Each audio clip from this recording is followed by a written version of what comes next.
Hi everyone and welcome to Power Plays. I'm Harry and today I'm going to be telling you my top 5 tips for the hardest museum in the game, Pointy Mountains. So make sure you subscribe to the channel so you can get tips exactly like this and see how I got 5 stars in it with my 5-star walkthrough. Check out the link below and you'll see exactly how I did it. Now let's get into tip number 1. Tip number 1 is all about cash flow. At the start, you need to take out a loan. So if you take out this 350k loan, because you start with nothing, what's going to happen is you're going to have about 6 and a bit K worth of an interest payment. So we just wait to the end of the month and we'll be able to see what our interest payment is. Now 6 and a bit K is going to be difficult. Yeah, 6.6k. If you took out all 3, it would be 13.8k. But what you want to do is you want to stretch that money out so that you get to under 300k, and once you get to under 300k on this loan, you'll probably have a bank balance pretty small. What you can then do is take out these other 2 loans and pay this one back. And again, you're going to do the same thing. You're going to now have a 300k bank balance and probably a bit more, just a bit more in there. So you'll end up having a bit of money, and what you'll be able to do is slowly pay some of these off, and you'll have a 350k loan to then take out again. That will then pay these off, and you'll just constantly be able to essentially use the loans to ensure you've got the cash flow.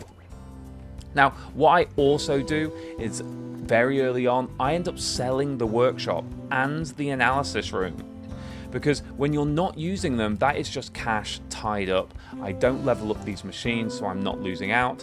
I end up just selling them and buying them back exactly when I need them. So that is definitely a really early game strategy you can use.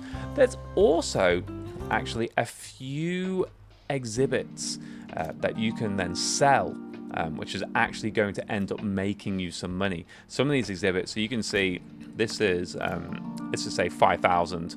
I'm going to use a quick haggle. I'm just going to put this on speedy just so it gets done quickly. But you can see a quick haggle. Fine, let's just put this down. Great timing. Another great way to make money. It's pretty much free money at that stage. Make sure you place them. Make sure you place them with a level 5 decoration, and you'll get the guess in no time. Now you can see this POI, this expedition cost me 4k, and what I'm going to get out of it, I've done speedy, but ideally you wouldn't do speedy, so that you can make sure that you can get a decent quality exhibit. But you can see exhibit value 4k. So what I'm going to do is I'm going to go here, fancy find statue, let's get it sold. So this one's 2.6, but when you add it to the other piece, it'll end up being 10k. So if I then went out there again, and again, I'm just going to do it speedy. So you can see now I've spent 8k, but the exhibit value was 10k. So you're going to be making money. So there's just some small strategies that you can do in order to handle that really tough cash flow right at the very start. So yeah, make sure that you're essentially doing that loop with the loans, bringing them down slightly, just stretching that cash out as much as possible so that you can then pay off the 350k loan, which is now down to 300 with the other 2 loans, and you'll just end up having a constant loop to enable you to actually keep a decent bank balance. Oh, here we go. Here's a good one as well. Fool's Gold, again, 10,000. Oh, wrong button. 10,000 there. It only cost me 4,000 to go get it. And you can just then have basically hit that POI up constantly, and you'll just have a little money loop. And even though, you know, the first one that I hit also 4,000, so that would have been 8,000 in total, I still would have made a profit of 2k. So that's going to be my first tip. Manage that cash, have that loop in loans, sell rooms when you don't need them, and hit those POIs that can make you some money. And also make sure you got these. Like, accept them every time you get them. Oh, it's just free money. Let's move on to tip number 2. Tip number 2 is making sure you build up that knowledge early. As you can see, I've got really high knowledge in most exhibits, but what you want to make sure you're doing is really early on making sure that you're hitting POIs multiple times, putting them in the analysis room, and building that knowledge. The knowledge requirements in the later game is really high.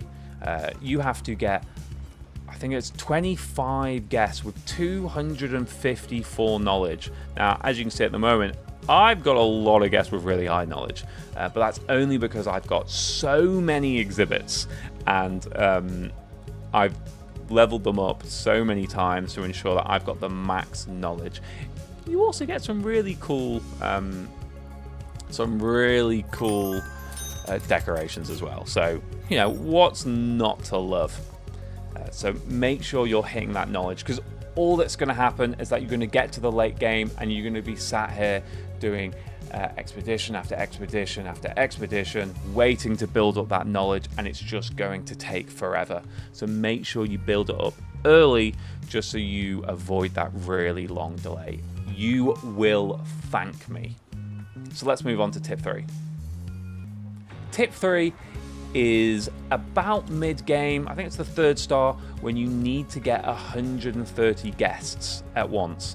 Now, as you can see here, I've got 165, but I'm 28 years in. I'm level 41, and that's not that many guests. So you can tell that the dial of guests on this level is dialed real down. They're limiting the amount of guests that come in. So what you want to do is you want to make sure you're using your marketing rooms. Now, do a quick marketing room, don't really care, and essentially what you want to be doing is you want to be doing the families campaign. Get elaborate, you'll have an extra 15% of a museum guest arrival rate and a 50% chance of a family group arrival. That's just going to boost your numbers so much. So get a couple of these in and you'll be able to hit that 130 no problem. Otherwise, if you end up doing just the average museum campaign, I ended up having 6 or 7 marketing rooms working round the clock at 10,000 a pop, and it was a nightmare, and my guess was just going up slowly. So make sure you take advantage of those marketing rooms, do the family campaign, and you'll be able to get that star no problem. Tip number 4 is all about dream visits. Dream visits is another star requirement. Now, you need to know what your guests want when they come in. So you can see Yetis, you're going to have a lot of Yetis. They want high knowledge. They want to reach knowledge 75. Now, you need to build up your knowledge early. So take advantage of that. Make sure you're ticking those boxes. Get a map kiosk as well. Get a map kiosk, because hikers, if we can find a hiker, hikers, they love, that is their dream, is visiting a map kiosk. So you hit that just by having this there. All you got to do is staff it. Makes it really simple. But you need to know your guests. Different guests have different dream visits. And if you know your guests, you know exactly what they want.